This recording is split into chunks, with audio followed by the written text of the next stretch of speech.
Bem-vindo ao Bíblia no Ano. Um plano simples, com porções diárias de leitura e conexão com a palavra, para que ao longo de um ano, completemos juntos esse marco tão importante na nossa jornada de fé. Em 2 Samuel do 10 ao 12, Davi vence os amonitas em batalha, mas tropeça gravemente com Batseba. Ainda assim, Deus traz restauração. Em Lucas 13, Jesus lamenta sobre Jerusalém e ensina sobre a porta estreita. Que reconheçamos nossas falhas, busquemos perdão sincero e trilhemos o caminho estreito que leva à vida e que, a cada dia, tomemos nossa porção da palavra e sejamos transformados por ela. Antes de começarmos, gostaria de apresentar uma ferramenta especial, uma planilha online para acompanhar nosso progresso na leitura bíblica. Você só precisa marcar o cheque a cada leitura concluída e ela atualiza automaticamente a aba Status ao lado. Assim, você pode ver se está em dia, atrasado ou até adiantado no projeto. Para receber seu controle personalizado, basta solicitar no primeiro link da descrição. Não se esqueça de curtir, compartilhar e se inscrever no canal, para acompanhar todos os dias dessa jornada. Boa reflexão. 2 Samuel 10. Algum tempo depois, o rei dos Amonitas morreu, e seu filho Hanum foi o seu sucessor. Davi pensou: serei bondoso com Hanum, filho de Naás, como seu pai foi bondoso comigo. Então Davi enviou uma delegação para transmitir a Hanum seu pesar pela morte do pai.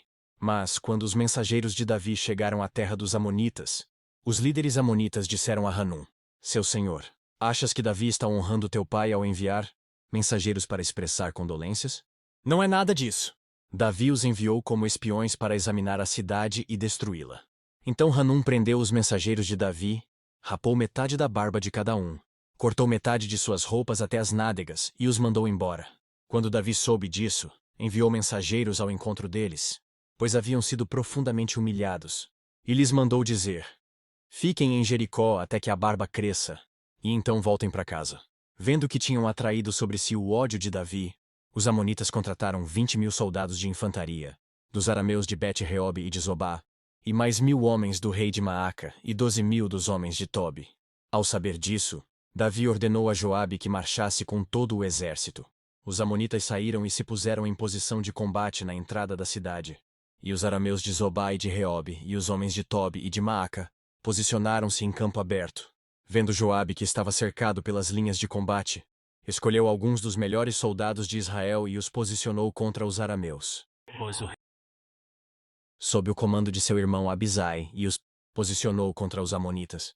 E Joabe disse a Abisai: se os arameus forem fortes demais para mim, venha me ajudar. Mas, se os amonitas forem fortes demais para você, eu irei ajudá-lo. Seja forte e lutemos com bravura pelo nosso povo e pelas cidades do nosso Deus, e que o Senhor faça o que for de sua vontade. Então Joabe e seus soldados avançaram contra os arameus, que fugiram dele. Quando os amonitas viram que os arameus estavam fugindo de Joabe, também fugiram de seu irmão Abissai e entraram na cidade. Assim, Joabe parou a batalha contra os amonitas e voltou para Jerusalém.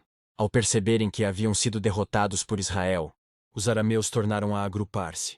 Hadadezer mandou trazer os arameus que viviam do outro lado do Eufrates. Estes chegaram a Elã, tendo à frente Soboque, comandante do exército de Hadadezer. Informado disso, Davi reuniu todo o Israel, atravessou o Jordão e chegou a Elã. Os arameus estavam em posição de combate para enfrentá-lo, mas acabaram fugindo de diante de Israel. E Davi matou 700 condutores de carros de guerra e 40.000 soldados de infantaria dos arameus. Soboque, o comandante do exército, também foi ferido e morreu ali mesmo.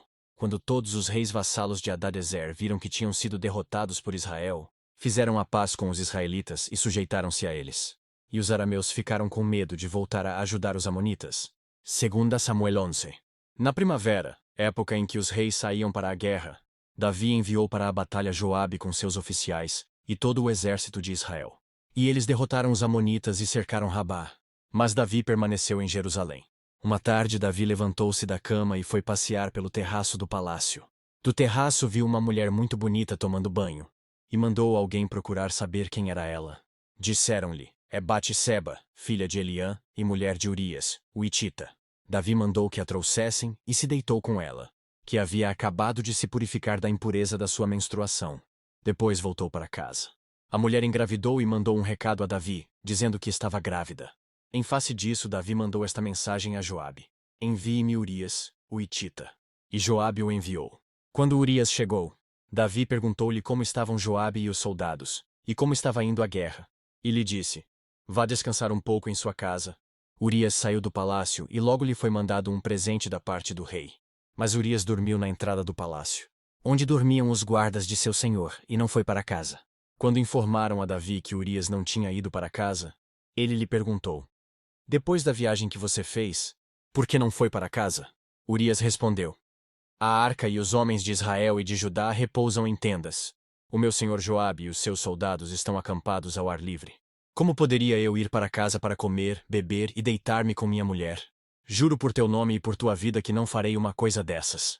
Então Davi lhe disse: Fique aqui mais um dia. Amanhã eu o mandarei de volta. Urias ficou em Jerusalém, mas no dia seguinte, Davi o convidou para comer e beber e o embriagou. À tarde, porém, Urias saiu para dormir em sua esteira, onde os guardas de seu senhor dormiam, e não foi para casa. De manhã, Davi enviou uma carta a Joabe por meio de Urias. Nela escreveu: Ponha Urias na linha de frente e deixe-o, onde o combate estiver mais violento, para que seja ferido e morra. Como Joabe tinha cercado a cidade, colocou Urias no lugar onde sabia que os inimigos eram mais fortes. Quando os homens da cidade saíram e lutaram contra Joabe, alguns dos oficiais da guarda de Davi morreram. E morreu também Urias, o hitita. Joabe enviou a Davi um relatório completo da batalha, dando a seguinte instrução ao mensageiro: Ao acabar de apresentar ao rei este relatório, pode ser que o rei fique muito indignado e lhe pergunte: Por que vocês se aproximaram tanto da cidade para combater? Não sabiam que eles atirariam flechas da muralha? Em Tebes, quem matou Abimeleque, filho de Jerubezete? Não foi uma mulher que da muralha atirou-lhe uma pedra de moinho, e ele morreu? Por que vocês se aproximaram tanto da muralha? Se ele perguntar isso, diga-lhe: E morreu também o teu servo Urias, o hitita. O mensageiro partiu, e ao chegar, contou a Davi tudo o que Joabe lhe havia mandado falar, dizendo: Eles nos sobrepujaram e saíram contra nós em campo aberto, mas nós os fizemos retroceder para a porta da cidade. Então os flecheiros atiraram do alto da muralha contra os teus servos, e mataram alguns deles. E morreu também o teu servo Urias, o hitita. Davi mandou o mensageiro dizer a Joabe: Não fique preocupado com isso, pois a espada não escolhe a quem devorar. Reforce o ataque à cidade até destruí-la. E ainda insistiu com o mensageiro que encorajasse Joabe. Quando a mulher de Urias soube que o seu marido havia morrido, ela chorou por ele. Passado o luto, Davi mandou que a trouxessem para o palácio. Ela se tornou sua mulher e teve um filho dele. Mas o que Davi fez desagradou ao Senhor. 2 Samuel 12. E o Senhor enviou a Davi o profeta Natã. Ao chegar, ele disse a Davi: 2 homens viviam numa cidade. Um era rico e o outro pobre. O rico possuía muitas ovelhas e bois, mas o pobre nada tinha, senão uma cordeirinha que havia comprado. Ele a criou, e ela cresceu com ele e com seus filhos. Ela comia junto dele, bebia do seu copo e até dormia em seus braços. Era como uma filha para ele. Certo dia, um viajante chegou à casa do rico, e este não quis pegar uma de suas próprias ovelhas ou dos seus bois, para preparar-lhe uma refeição. Em vez disso, preparou para o visitante a cordeira que pertencia ao pobre. Então, Davi encheu-se de ira contra o homem e disse a Natã: Juro pelo nome do Senhor que o homem que fez isso merece a morte. Deverá pagar 4 vezes o preço da cordeira, porquanto agiu sem misericórdia. Então Natã disse a Davi: Você é esse homem. Assim diz o Senhor, o Deus de Israel: Eu o ungi rei de Israel, e livrei-o das mãos de Saul. Dei-lhe a casa e as mulheres do seu senhor. Dei-lhe a nação de Israel e Judá. E, se tudo isso não fosse suficiente, eu lhe teria dado mais ainda. Por que você desprezou a palavra do Senhor, fazendo o que ele reprova? Você matou Urias, o hitita, com a espada dos amonitas e ficou com a mulher dele. Por isso, a espada nunca se afastará de sua família, pois você me desprezou e tomou a mulher de Urias, o hitita, para ser sua mulher. Assim diz o Senhor: De sua própria família trarei desgraça sobre você. Tomarei as suas mulheres diante dos seus próprios olhos e as darei a outro, e ele se deitará com elas em plena luz do dia. Você fez isso às escondidas, mas eu o farei diante de todo o Israel, em plena luz do dia. Então Davi disse a Natã: Pequei contra o Senhor. E Natã respondeu: O Senhor perdoou o seu pecado. Você não morrerá. Entretanto, uma vez que você insultou o Senhor, o menino morrerá. Depois que Natã foi para casa, o Senhor fez adoecer o filho que a mulher de Urias dera a Davi. E Davi implorou a Deus em favor da criança. Ele jejuou e, entrando em casa, passou a noite deitado no chão. Os oficiais do palácio tentaram fazê-lo levantar-se do chão, Mas ele não quis, e recusou comer. 7 dias depois a criança morreu.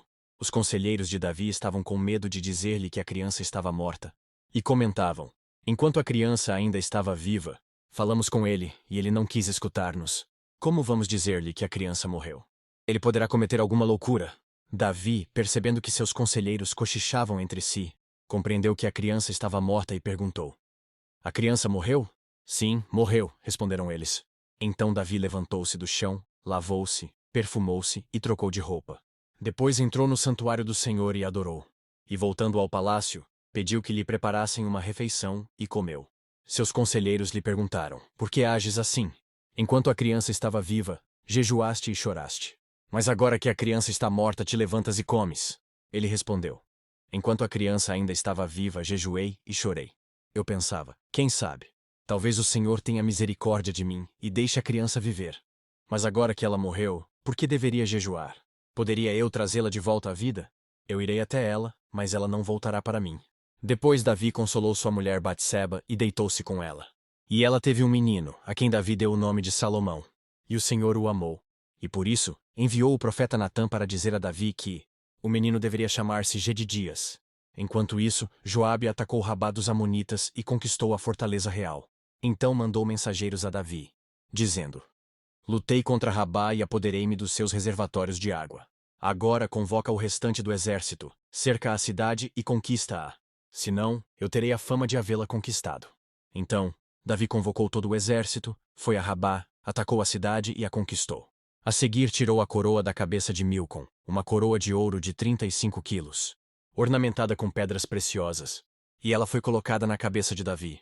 Ele levou uma grande quantidade de bens da cidade, e levou também os seus habitantes, designando-lhes trabalhos com serras, picaretas e machados, além da fabricação de tijolos. Davi fez assim com todas as cidades amonitas.